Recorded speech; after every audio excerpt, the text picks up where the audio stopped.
पुनरुत्थानानंतरच्या 6व्या रविवारी ऑनलाईन उपासनेमध्ये तुम्हा सर्वांचं स्वागत असो। 31 मेला लॉकडाऊन संपणार आहे। आजचा हा शेवटून दुसरा रविवार आहे। पुढचा रविवार हा पेंटेकॉस्टचा रविवार असेल। तीही भक्ती आपण ऑनलाईन घेणार आहोत। आपण आजच्या भक्तीला प्रारंभ करूया। पिता, पुत्र आणि पवित्र आत्मा याच्या नावाने आमेन। प्रार्थनेच्या पुस्तकातील पान क्रमांक 6 वरती मी वाचत आहे। हे सर्वसमर्थ देवा, तुला सर्व अंतःकरणे उघडी आणि सर्व इच्छा माहीत आहेत आणि तुझपासून काही गुप्त नाही।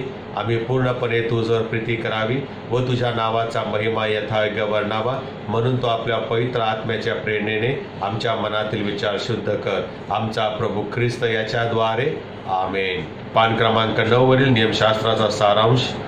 आपला प्रभू श्री ख्रिस्त म्हणाला, हे इस्रायला ऐक, आपला देव परमेश्वर हा अनन्य परमेश्वर आहे आणि तू आपला देव परमेश्वर याजवर संपूर्ण अंतःकरणाने, संपूर्ण जीवाने, संपूर्ण मनाने व संपूर्ण शक्तीने प्रीती कर। हीच पहिली व मोठी आज्ञा आहे।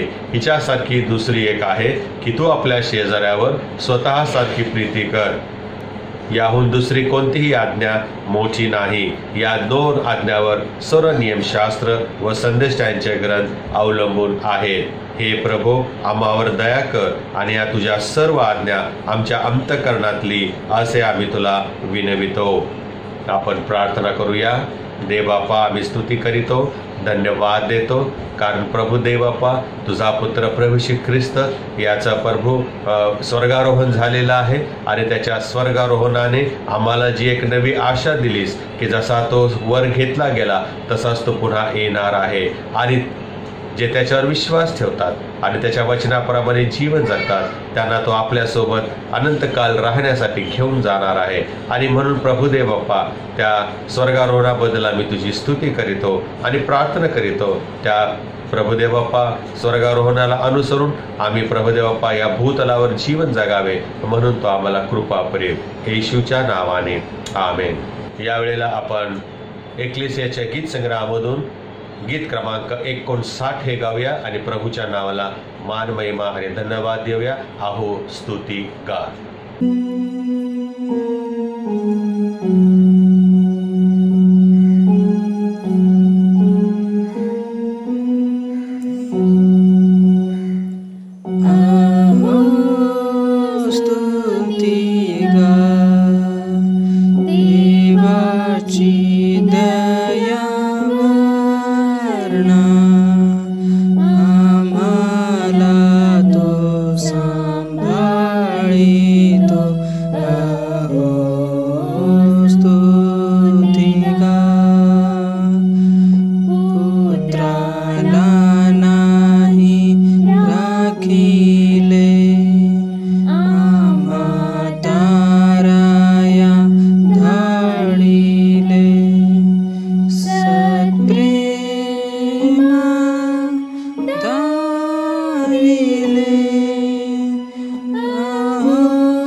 दाखवी, येशू प्रेमाने बोलावी, सदा ना सुचवी,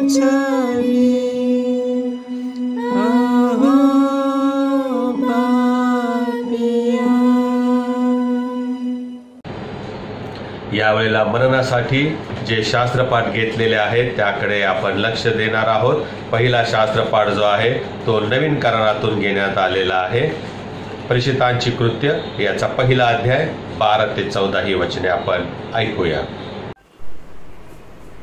आजच्या मननाकरता पहिला शास्त्रपाठ प्रेषितांची कृत्य याचा पहिला अध्याय 12 ते 14. प्रेषित पहिला अध्याय 12 ते 14. 12व्या प्रेषिताची नेमणूक.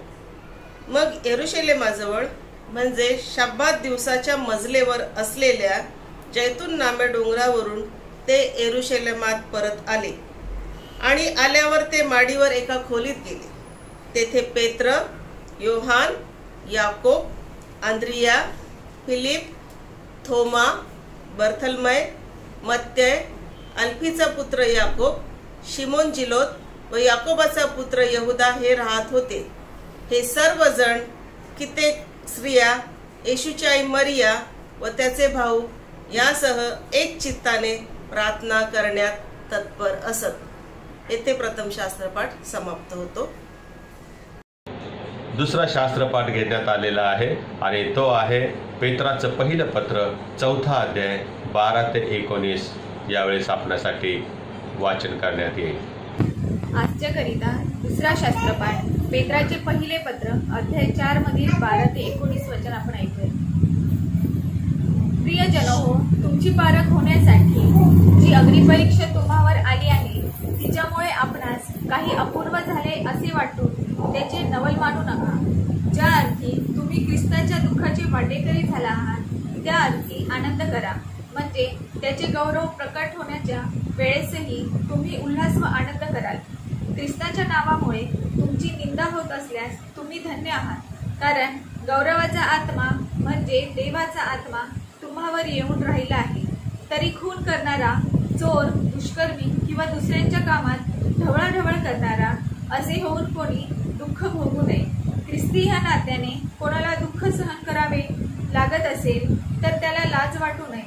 त्या नावामुळे देवाचे गौरव करावे, कारण देवाच्या घरापासून न्यायनिवाड्यास आरंभ होण्याची वेळ आली आहे आणि तो आरंभ प्रथम आपल्यापासून झाला.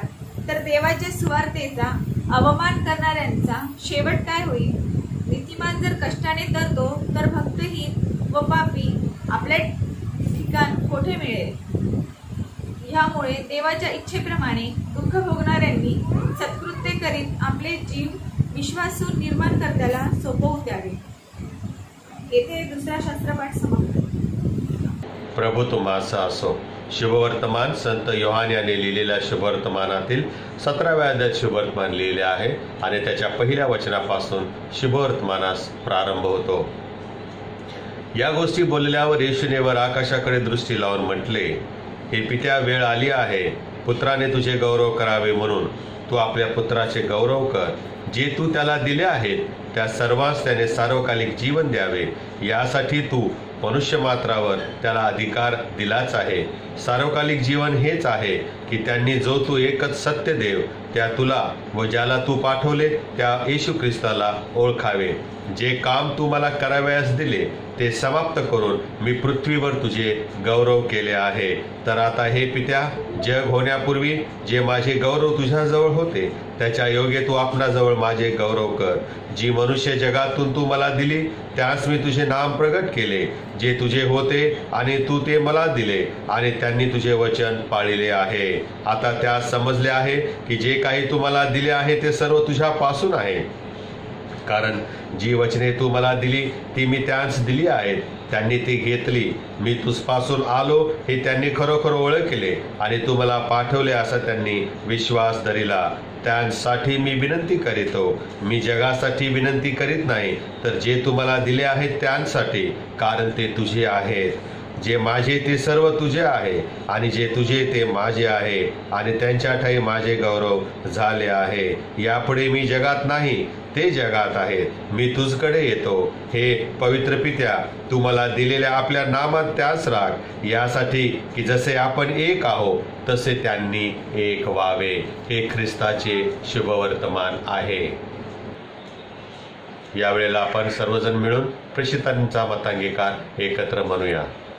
सर्व समर्थ एकच देव जो पिता, आकाश व पृथ्वी आणि सर्व दृश्य व अदृश्य वस्तू यांचा उत्पन्न करता, त्यावर मी विश्वास ठेवितो. आणि एकच प्रभू येशू ख्रिस्त, जो देवाचा एकुलता एक पुत्र, जो सर्व युगापूर्वी आपल्या पित्यापासून जनित झाला, देवापासून देव, प्रकाशापासून प्रकाश, खऱ्या देवापासून खरा देव, जो जनित आहे, कृत नाही, जो पित्याच्या तत्वाचा आहे, ज्याच्याद्वारे अवघे झाले, जो आम्हा मनुष्यासाठी व आमच्या तारणासाठी स्वर्गातून उतरला आणि पवित्र आत्म्याच्या योगाने कुमारी मरियाईपासून देहधारी होऊन मनुष्य झाला आणि पंत पिलाताच्या अधिकाराखाली आम्हासाठी ज्याला कृषी दिले, ज्याने दुःख भोगिले व ज्याला पुरले, जो शास्त्रलेखाप्रमाणे तिसऱ्या दिवशी पुन्हा उठला आणि स्वर्गात चढला आणि पित्याच्या उजवीकडे बसलेला आहे आणि जो जिवंतांचा व मेल्यांचा न्याय करायला गौरवाने पुन्हा येणार आहे, ज्याच्या राज्याचा अंत होणार नाही, त्यावर मी विश्वास ठेवितो.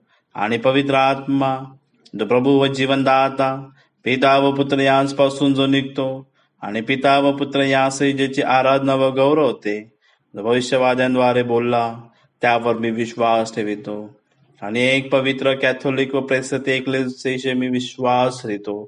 पापांच्या क्षमेसाठी एक बाप्तिस्मा आहे, हे मी पत्करितो. आणि मेल्यांचे पुनरुत्थान व परलोकींचे जीवन यांची मी प्रतीक्षा करीतो. आमेन. थोडा वेळ आपण प्रभूच्या वचनाकडे लक्ष देऊया. आजचा दिवस फार महत्त्वाचा दिवस आहे. वधस्तंभ हा येशूच्या सेवेतील कळस होता. वधस्तंभ हा येशूसाठी गौरवाचं स्थान होता आणि त्याद्वारे प्रभू येशू ख्रिस्ताने आम्हासाठी वधस्तंभ हा एक सार्वकालिक जीवनाचा मार्ग आखून दिलेला आहे.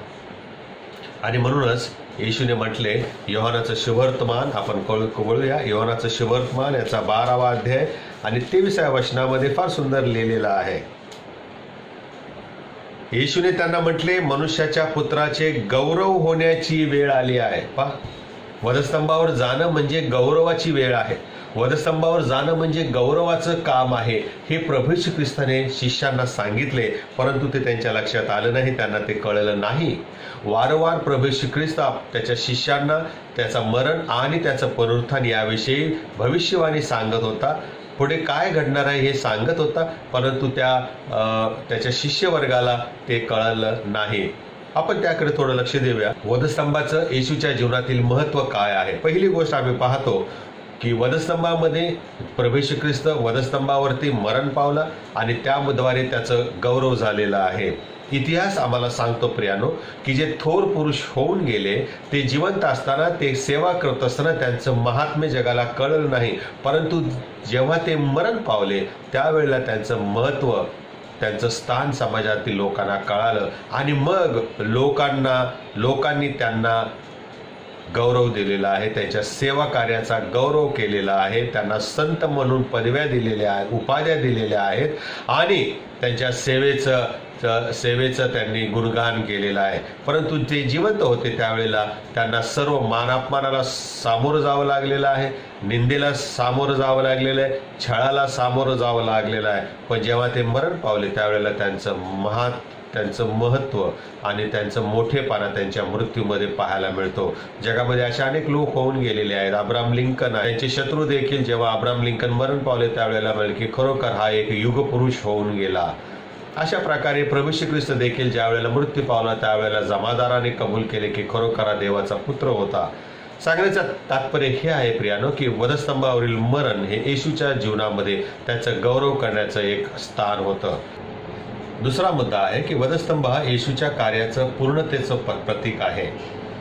आणि म्हणूनच योहानाचं शुभवर्तमान याचा 17वा अध्याय आणि 4थ्या वचनामध्ये प्रभू येशू ख्रिस्त पित्याला असं म्हणतो, जे काम तू मला करावयास दिले ते समाप्त करून मी पृथ्वीवर तुझे गौरव केले आहे. परमेश्वराने प्रभू येशू ख्रिस्ताला काम दिलेलं होतं आणि ते त्याने वधस्तंभावरती पूर्ण केलेलं आहे.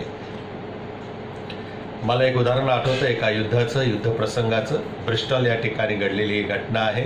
अशाच प्रकारे एका ठिकाणावरून दुसऱ्या ठिकाणी सैनिकांना निरोप पाठवण्यासाठी डेरेक बेलफॉल नावाच्या एका मुलाला जबाबदारी देण्यात आली होती आणि तो एका तुकडीचा दुसऱ्या तुकडीला निरोप घेऊन सायकलवरून जात असताना त्याच्या मनामध्ये बरेच विचार युद्ध प्रसंगाचे चालू होते आणि कसं तरी त्या युद्धजन्य परिस्थितीमध्ये त्याने त्या ठिकाणी तो पोहोचला. मग पूर्वीच्या काळामध्ये काय होत असे की एका ठिकाणावरून दुसऱ्या ठिकाणी सैनिकांना निरोप पाठवले जात असत आणि मग त्या डेरेकने एका तुकडीचा निरोप दुसऱ्या तुकडीला सायकलवरून पोहोचवला आणि परतत असताना बॉम्ब हल्ल्यामध्ये तो जखमी झाला, मूर्छितावस्थेमध्ये पडला. परंतु त्या अवस्थेमध्ये देखील तो एक वाक्य सारखा पुटपुटत होता की मी डेरेक बेलफॉल रिपोर्ट करत आहे की मी मला दिलेला निरोप पोहोचवला आहे. अशाच प्रकारे प्रभू येशू ख्रिस्ताने त्या वधस्तंभावरून पित्याजवळ प्रार्थना केली की जे काम तू मला दिले होतेस ते मी पूर्ण केले आहे. म्हणूनच योहानाचं शुभवर्तमान याचा 17वा अध्याय 6व्या वचनामध्ये आम्ही वाचतो, जी मनुष्य जगातून तू मला दिली त्यास मी तुझे नाम प्रगट केले, ते तुझे होते आणि तू ते मला दिले आणि त्यांनी तुझे वचन पाळले आहे. प्रभू देवबापाने येशू ख्रिस्ताला अनेक कामांपैकी एक काम दिलं होतं आणि ते म्हणजे त्याची वचनं लोकांच्यापर्यंत पोहोचवण्याचं, आमच्यापर्यंत पोहोचवण्याचं, आणि ते काम येशूनं केलेलं आहे. आणि म्हणूनच आम्हाला या ठिकाणी पाहायला मिळतं वधस्तंभ हा येशूच्या कामाच्या पूर्णत्वाचं एक प्रतीक आहे. तिसरी गोष्ट आम्ही पाहतो की वधस्तंभ येशूने देवाच्या आज्ञा पालन केले त्याचं प्रतीक आहे. जसं मुलं आईवडिलांची आज्ञा पाळतात, जसे विद्यार्थी शिक्षकांच्या शिकवणीप्रमाणे जीवन जगतात, जसे सैनिक सेनापतीचं ऐकतात, तशाच प्रकारे प्रभू येशू ख्रिस्ताने आपल्या पित्याचे वचन ऐकलं, आज्ञा पालन केलेलं आहे.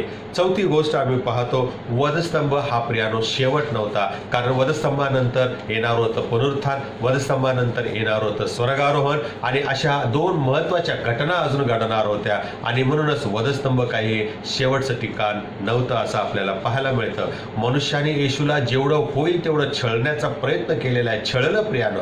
परंतु ज्या वेळेला प्रभू देवा स्वतः आपल्या लेकराकडे पाहतो तेव्हा तो मनुष्याचे विचार आणि स्वतःचे विचार यामधला फरक दाखवतो. तो आपल्याकडे अंगुली निर्देश करून म्हणतो की तुम्ही माझ्या पुत्रासंबंधाने, तुमच्या तारणासाठी पाठवलेल्या माझ्या मुलासंबंधाने हा विचार केला की तुम्ही त्याला वधस्तंभावरती खिळलं, परंतु मी माझ्या मुलाबद्दल हा विचार केला, त्या कबरेकडे पहा, त्याला मी मेलेल्यातून जिवंत केलेलं आहे.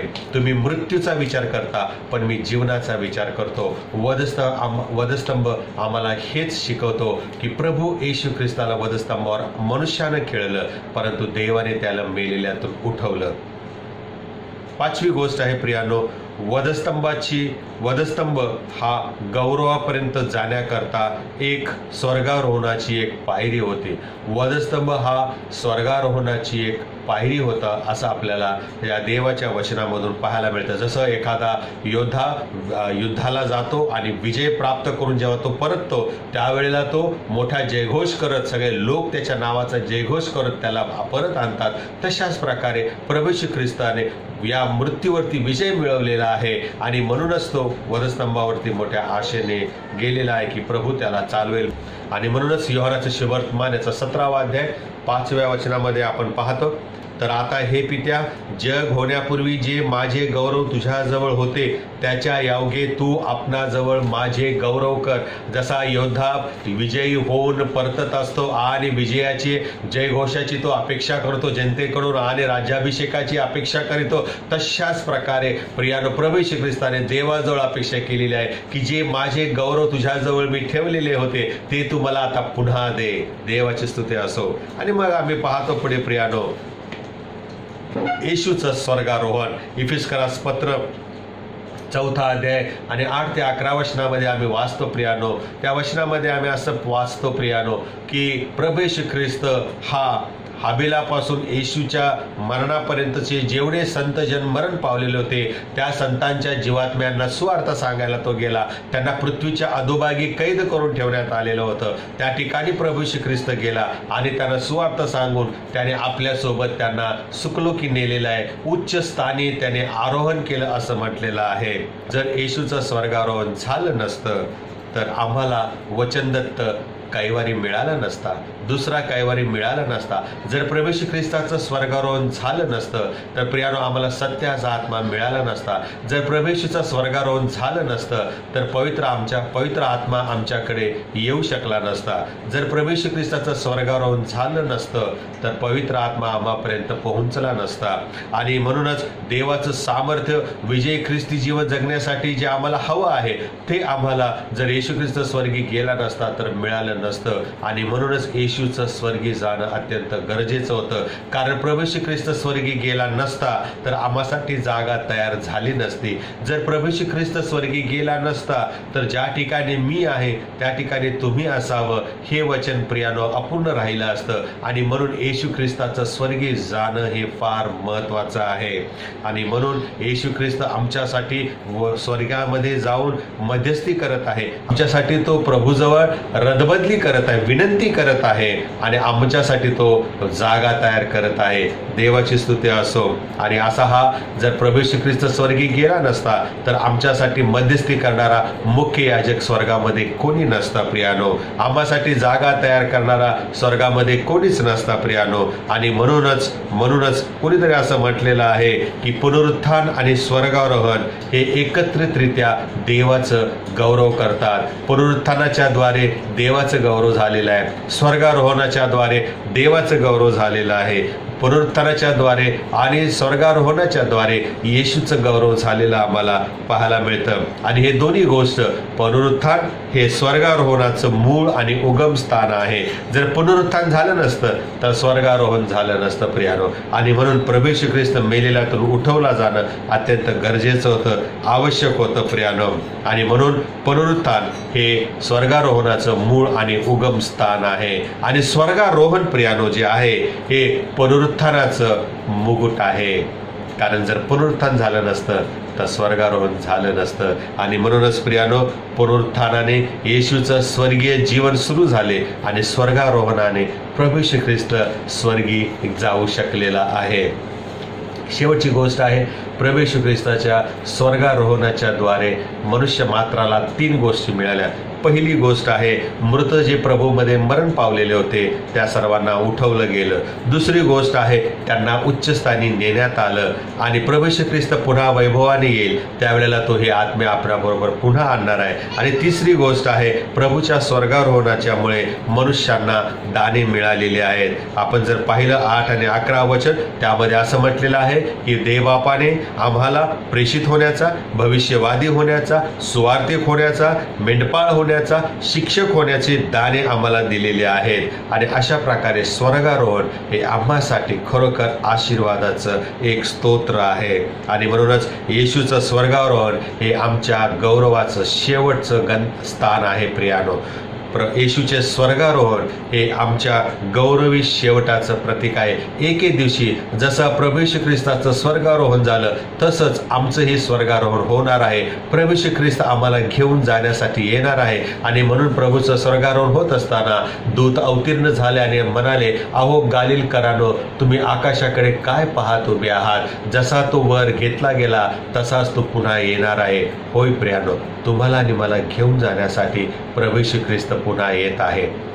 तुम्हाला आणि मला घेऊन जाण्यासाठी प्रभू येशू ख्रिस्त पुन्हा येत आहे. आणि म्हणून आज येशूचं स्वर्गारोहण आपण साजरा करत असताना, आनंदाने आपण त्याची घोषणा करत असताना आम्ही हे विसरू नये की तो गेला तसा पुन्हा येणार आहे तुम्हाला आणि मला घेऊन जाण्यासाठी, यासाठी की जेथे तो आहे तेथे तुम्ही आणि मी असावे. आपण प्रार्थना करू.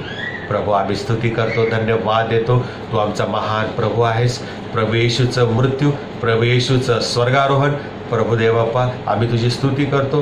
कारण प्रभू येशूचं मृत्यू, प्रभू येशूचं पुनरुत्थान आणि प्रभू येशूचं स्वर्गारोहण या तिन्ही गोष्टी मंडळीसाठी, आम्हासाठी प्रभू देवाप्पा अत्यंत महत्त्वाच्या गोष्टी आहेत. प्रभू, जर तो मरण पावला नसता तर प्रभू पुनरुत्थित झाला नसता. जर तो पुनरुत्थित झाला नसता तर स्वर्गारोहण झाले नसते. स्वर्गारोहण झाले नसते तर प्रभू आम्हाला काहीच आशा उरली नसते. आणि म्हणूनच प्रभू देवाप्पा येशूच्या स्वर्गारोहणाबद्दल आम्ही धन्यवाद देतो. त्याचं गौरव गौरव करतो, तुझ्या नावाला धन्यवाद देतो आणि जी येशूच्या स्वर्गारोहणामुळे आम्हाला पुनरुत्थानाची आणि स्वर्गारोहणाची जी आशा तू दिलेली आहेस त्याबद्दल आम्ही आभार मानतो. प्रभू, तुझ्या वचनानुसार जगण्यासाठी या पापमय जगामध्ये राहत असताना आम्हाला तू विजयशाली ख्रिस्ती जीवन जगण्यासाठी स्वर्गारोहणाच्या द्वारे मिळणारं पवित्र आत्म्याचं सामर्थ्य प्रभू तू आम्हाला दे. आणि प्रभू तू आम्हाला कृपा प्रेम आता तो आमचा ताबा घे, येशूच्या नावाने आमेन. प्रभूची स्तुती असो. यावेळेला आपण मध्यस्थीच्या प्रार्थनेमध्ये जाणार आहोत आणि आपला देश राष्ट्र यामध्ये शांततेने ऐक्य प्रस्थापित व्हावं म्हणून प्रभूजवळ प्रार्थना करू. त्याचप्रकारे आपल्या देशामध्ये आणि सर्व जगामध्ये जी कोरोना महामारी पसरलेली आहे ती परमेश्वराने आटोक्यात आणावी, त्यामधून सर्व लोकांचा जीव वाचावा आणि त्यांनी देवाला ओळखावं आणि देवाचं गौरव करावं म्हणून आपण प्रार्थना करूया. त्याचप्रमाणे आपल्या मुंबई धर्म प्रांताचे बिशप राईट रेव्हरंड प्रकाश पाटोळे, त्याचप्रमाणे मुंबई धर्म प्रांतामध्ये सेवा करणारे देवाचे सर्व याजक वर्ग आणि सर्व कमिट्या, सर्व चर्चेस, त्यांच्यासाठी आपण प्रार्थना करू. त्याचप्रकारे आपल्यामध्ये जे आजारी रोगी दुखनाईत आहेत प्रभूने त्यांना जीवदान द्यावे, प्रभूने त्यांना आरोग्य द्यावे, यासाठी प्रभूजवळ आपण प्रार्थना करू. आपण परमेश्वराला आपल्या प्रार्थना विनंत्या हृदयबदल्या सादर करूया. आपण सर्व मध्यस्थीच्या प्रार्थनेत जाऊ. मध्यस्थीची प्रार्थना सुरू असताना तुला विनतो आमचे ऐक असा मंडळीने प्रतिसाद द्यावा. आपण प्रार्थना करू. हे सर्वसमर्थ ईश्वरा, सर्व मानवासाठी प्रार्थना विनंत्या व मध्यस्थी करावी असे तू आम्हाला शिकविले आहे. आम्ही प्रार्थना करतो तेव्हा तू ऐक.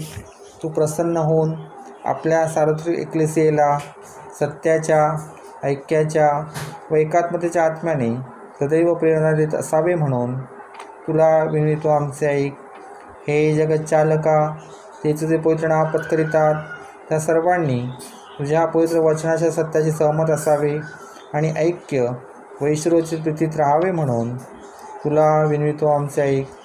हे स्वर्गीय बापा, आमचे सर्व बिशप, प्रीस्ट व डिकन यांना, विशेषतः सेवक, आमचे मॉडरेटर PC सिंग, त्याचप्रमाणे आमचे बिशप राईट रेव्हरंड डॉक्टर प्रकाश पाटोळे, त्याचप्रमाणे आमचे चर्चचे आचार्य रेव्हरंड सुनील आवळे यांना आपल्या आचरणाने व तत्वनिष्ठेने तुझे खरे व जीवनदायी वचन प्रकट करण्यास व तुझ्या पवित्र साक्रमंताचे अनुष्ठान यथाविधी व योग्य रीतीने चालविण्यास तू अनुग्रह द्यावा म्हणून तुला विनवितो आमचे ऐक. हे सत्यस्वरूपा, तुझ्या एकलेसीची उभारणी व शुभवर्तमानाचा प्रसार करावा म्हणून ज्या तुझ्या इतर सेवकास निरनिराळी कामे करण्यास तू पाचारण केले आहेस त्यांना आशीर्वाद द्यावा आणि सर्व जग तुझ्या सत्याच्या ज्ञानाने भरले जावे म्हणून तुला विनवितो आमचे ऐक. हे जगत प्रकाशा, तुझ्या सर्व लोकास, विशेषतः जो भक्तगण येथे आहे त्याला लीन अंतःकरणाने व योग्य भक्तिभावाने तुझे पवित्र वचन ऐकून स्वीकारण्यास आणि तुझी सेवा खरेपणाने, पवित्रतेने व धार्मिकतेने आयुष्यभर करण्यास तू आपला दिव्य अनुग्रह द्यावा म्हणून तुला विनवितो आमचे ऐक. हे जगन्नायका, सर्व राष्ट्रांना नीतिमत्तेच्या व शांततेच्या मार्गाने चालीव आणि त्यांचे राज्यकर्ते, विशेष करून आमचे राष्ट्रपती, पंतप्रधान, राज्यपाल व त्यांच्या आधिपत्याखाली असलेले सर्व अधिकारी त्यास असे मार्गदर्शन कर की तुझ्या लोकास त्याने न्यायाने व शांततेने वागवावे म्हणून तुला विनवितो आमचे ऐक. हे प्रभू, तुझ्या स्वर्गीय आशीर्वादाने टंचाई व दुष्काळ यापासून बचाव व्हावा व भूमीचं उत्पन्न हंगामानुसार कृतज्ञ अंतःकरणाने आम्ही उपभोगावे म्हणून तुला विनवितो आमचे ऐक. हे दयाघना, या नश्वर आयुष्यात जे कोणी क्लेश, शोक, अडचण, दुखणे अथवा दुसरी कोणती विपत्ती यांनी पीडित असतील त्यांचे, विशेषतः आमचे चर्च सभासद ज्यांची नावे आम्हास ठाऊक नाही त्या सर्वांची आम्ही या प्रार्थनेत आठवण करीत आहोत. हे बापा, विशेष करून आम्ही कोरोना या आजाराकरता प्रार्थना करीत आहोत. बापा, हा जो कोरोना व्हायरस हा आजार ह्या विषाणूमुळे झालेला आहे बापा, आम्हास ठाऊक नाही हा विचित्र आणि आगळावेगळा आजार या जगामध्ये कशामुळे पसरला आहे, पण आम्ही तुला विनंती करतो या आजार लवकर नाहीसा कर. प्रभू, संपूर्ण जगामध्ये व भारतात अनेक डॉक्टर्स, अनेक नर्सेस, साफसफाई करणारे कर्मचारी तसेच इतर शासकीय अधिकारी यांना तुझी सेवा करण्यास निवडलेले आहे बापा. त्यांनी ती सेवा खरेपणाने योग्य रीतीने करण्यास तू त्यांना मार्गदर्शन कर व सहाय्य कर बापा. लोकांसे कळू दे प्रभू, शिक्षण, पैसा व इतर जगिक गोष्टी या आम्हाला कोरोनापासून वाचू शकत नाही. आमच्या दारात कोरोना उभा आहे हे बापा, परंतु तू सर्व का राज्य करणारा स्वर्गीय सिंहासनावर बसलेला आमचा जिवंत प्रेमळ प्रभू आहेस बापा. तू आमचा न्यायनिवाडा करणारा आहेस. आम्ही तुला भिवून वागावे असे तू कर. आम्ही विशेष करून प्रार्थना करतो मंडळीतील जे आमचे भाऊ बहिणी कोरोनाग्रस्त वातावरणात कोरोनाग्रस्त रुग्णांसाठी कोरोना रोखण्यासाठी जी सेवा देत आहेत, जे नर्सेस आहेत, जे डॉक्टर्स आहेत, सरकारी कर्मचारी वर्ग आहे, त्यांचा तू सांभाळ कर अशी विनंती आम्ही तुझ्याकडे करीत आहोत. हे बाप्पा, या देशाचे जे ओझे वाहत आहेत, आम्ही त्या सर्वांच्या कर्मचाऱ्यांच्या परिवाराला या प्रार्थनेत आठवण करीत आहोत. ज्या कामासाठी त्यांची निवड केलेली आहे बापा, ते काम त्यांनी निस्वार्थपणे करावे. त्याचप्रमाणे प्रभुदेव बाबा, आम्ही तुला विनंती करतो की त्यांचा तू सांभाळ कर. या रोगाची लागण त्यांना होऊ देऊ नको. ज्या कर्मचाऱ्यांना यांची लागण झाली आहे प्रभुदेव बापा, त्यांना तू तुझ्या पवित्र हाताने स्पर्श कर आणि त्यांना लवकर तू बरं कर. प्रभू, आम्ही तुझी मुले आहोत. त्या अधिकाराने आम्ही तुला नम्रपणे विनंतो, तू संपूर्ण जगाची काळजी घे. या संपूर्ण जगाला तुझ्या पवित्र हातात घे आणि या आजाराचे जे थैमान आहे प्रभुदेव बापा, ते लवकर शांत कर आणि संपूर्ण जगामधून कोरोना आपत्तीला घालवून दे. विशेषतः जे दुःखित आहेत त्या सर्वांचे तू अश्रुपूस आणि सर्वांचे तू सांत्वन व सहाय्य करावे म्हणून तुला विनवितो आमचे ऐक. हे मृत्युंजय प्रभू, तुझ्या निवर्तलेल्या निष्ठावंत सेवकासह आम्हाला तुझ्या पुत्राच्या दुःख सहनाचे अतर्क लाभ प्राप्त व्हावे म्हणून तुला विनवितो आमचे ऐक. हे संतभूषणा, तुझ्या संतांच्या चांगल्या कित्यास आम्ही अनुसरावे व त्यांच्यासह तुझ्या स्वर्गीय राज्याचे सहभागी व्हावे असा अनुग्रह तू आम्हास द्यावा म्हणून तुला विनवितो आमचे ऐक. हे बापा, तुझे राज्य लवकर येऊ दे आणि असे कर की आम्ही तुझ्या सर्व सेवकांनी तुझ्या पवित्र आत्म्याच्या सनातन सहभागीपणात संजीवन पावावे आणि तुझा हा पुत्र येशू ख्रिस्त आमचा एकच मध्यस्थ व कैवारी याचे गौरवी व प्रतापी पुनरागमन होईल तेव्हा त्याला आनंदाने पाहावे. आमेन. हे प्रभू येशूए.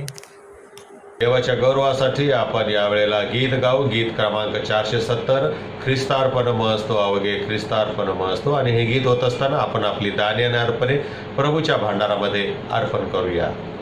ख्रिस्तार्पणमस्तु अवघे ख्रिस्तार्पणमस्तु. मनात ये विचार तो ख्रिस्तार्पणमस्तु.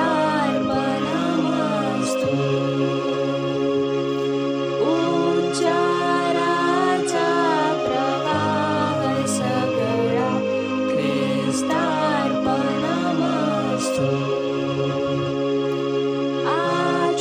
आचारांची सर्व मालिका ख्रिस्तार्पणमस्तु.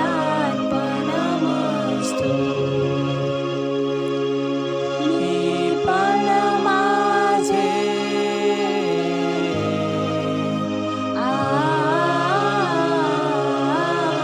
अवघे ख्रिस्तार्पणमस्तु.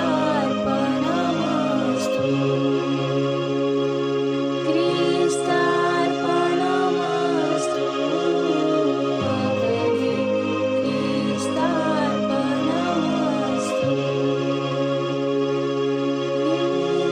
निंदास्तुतीचे गारुड सगळे ख्रिस्तार्पणमस्तु.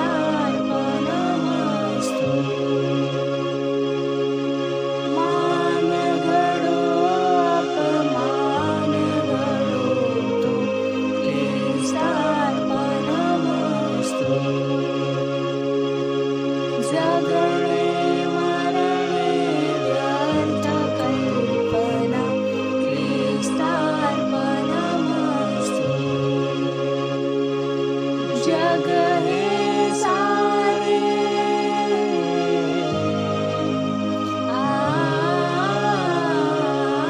अवघे ख्रिस्तार्पणमस्तु. आपण दानपात्रावरती प्रार्थना करूया. स्वर्गीय प्रभू, आम्ही स्तुती करीतो, अनंत उपकार तू आम्हावर केलेस. त्यामधून प्रभुदेवपा तुझ्या मंडळीच्या गरजपूर्तीसाठी आणि तुझ्या राज्याच्या वाढीसाठी प्रभू दे बापा, जे तू आम्हाला देऊ केलेलं आहेस त्यामधून अल्पसं दान प्रभू आम्ही तुझ्या समोर सादर करत आहोत. प्रभू तू त्याचा स्वीकार कर, त्याला तो आशीर्वादित कर. ज्यांनी दिलेला आहे त्यांना तो अधिक देण्यासाठी कृपा प्रभू. जे देऊ शकले नाहीत प्रभू त्यांच्या मार्गातील अडखळणं दूर कर. दिल्याने प्रभू मिळणाऱ्या आशीर्वादांची त्यांनाही तू भागीदार कर. तारणारा आमचा प्रभू श्री ख्रिस्त याच्याद्वारे. आमेन. यावेळेला आपण शेवटचं गीत गाऊया. एक्लेसियाच्या गीत संग्रहामधून गीत क्रमांक 581, प्रभूचं वाट दाखवी.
यावेळेला आपण विशेष प्रार्थना करणार आहे दुःखी कुटुंबियांसाठी. आपल्या चर्च सभासद अविनाश मिरपगार हे प्रभू घरी गेलेले आहेत आणि ही दुःखद घटना मिरपगार कुटुंबियांच्यामध्ये झालेली आहे आणि म्हणून त्यांच्या माघारी त्यांचे पत्नी आहे आणि सर्व कुटुंबीय आहे. त्यांच्यासाठी यावेळेस आपण विशेष प्रार्थना करूया. देवबापा, यावेळेला आम्ही तुझ्याकडे प्रार्थना करीतो कारण प्रभुदेवपा तू ह्या भूतलावर जगण्यासाठी आम्हाला जीवन देतस आणि त्यानुसार लागणाऱ्या सगळ्या गोष्टी पुरवितोस. आणि प्रभुदेवपा आमचा जीवनाची काले मर्यादा जेव्हा संपते प्रभू, त्यावेळेला तू आम्हाला पुन्हा आपल्याकडे बोलावून घेतोस. आणि प्रभुदेवपा तशाच प्रकारे आमच्या बंधू, आमच्या चर्च सभासद श्री अविनाश मिरपगार यांना तू आपल्याकडे बोलावून घेतलेला आहेस. आणि प्रभुदेवपा त्यांच्या माघारी त्यांची पत्नी आहे आणि सर्व कुटुंबीय आहेत, त्यांची लेकरं आहेत. प्रभुदेवपा आम्ही प्रार्थना करतो या दुःखी कुटुंबियांचं तू सांत्वन कर, त्यांना सामर्थ्याने भर. आणि तू पुन्हा येशील प्रभू, त्यावेळेला त्यांची पुन्हा भेट होणार आहे. या गौरवी आशा जी दिलेली आहेस त्या आशेवरती प्रभू अवलंबून राहून त्यांनी आपला जीवनक्रम तुझ्यामध्ये पवित्र राखावा म्हणून तू मागे राहिलेल्या त्यांच्या सर्व कुटुंबियांना, नातेवाईकांना आणि मित्रमंडळींना प्रभू तू मार्गदर्शन कर, त्यांचं सांत्वन कर, त्यांचं समाधान कर. प्रभुदेवपा आम्ही त्यांचं सांत्वन शब्दाने करू शकतो, परंतु प्रभू आंतरिक सांत्वन करणारा सांत्वन दाता तू महान परमेश्वर आहेस. प्रभू आम्ही विनंती करतो तुझ्या पवित्र आत्म्याचा अभिषेक या कुटुंबियांच्यावरती कर. आणि विशेष करून त्यांची पत्नी, आमची बहीण प्रभुदेवपा सुरेखा, हिच्यावरचा विपुल आशीर्वाद आहे, तिचा तू सहाय्य करता हो. आणि प्रभुदेवपा तिचंही तू मोठं समाधान कर अशी प्रार्थना करीतो. तिचं सांत्वन प्रभू तू कर. आणि प्रभुदेवपा सर्व कुटुंबियांना तुझ्यामध्ये तू चालव. येशूच्या नावात मागतो म्हणून तो ऐक. आमेन. यावेळेला आपण प्रभूने शिकलेली प्रार्थना म्हणूया. हे आमच्या स्वर्गातील बापा, तुझे नाम पवित्र मानले जाओ, तुझे राज्य येवो, जसे स्वर्गात तसे पृथ्वीवरही. तुझ्याच इच्छेप्रमाणे हो. आमची रोजची भाकर आज आम्हास दे, आणि जसे आम्ही आमच्या ऋण्यास ऋण सोडिले आहे तशीच तो आमचे ऋणे आम्हास सोड. आणि आम्हास परीक्षेत आणू नकोस, तर आम्हास वाईटापासून सोडव. कारण की राज्य, सामर्थ्य आणि गौरव ही सर्व काळ तुझीच आहेत. आमेन. यावेळेला आपण आशीर्वाद घेऊया. आणि आता देवजो बाप याची प्रीती, देवजो पुत्र प्रभू श्री ख्रिस्त याची कृपा आणि शांती, देवजो पवित्र आत्म्याची सहभागिता तुम्हा सर्वांसह आणि देवाच्या लेकरांसह आता आणि सदा सर्व काळ असो. आमेन. प्रभूवर प्रेम करण्यास व त्याची सेवा करण्यास शांतीने जा. ख्रिस्ताच्या नावाने. आमेन. शेवटी आपण सुवंद्य देवा ही गीत गाऊ. आपली भक्ती आणि आराधना आपण समाप्त करूया.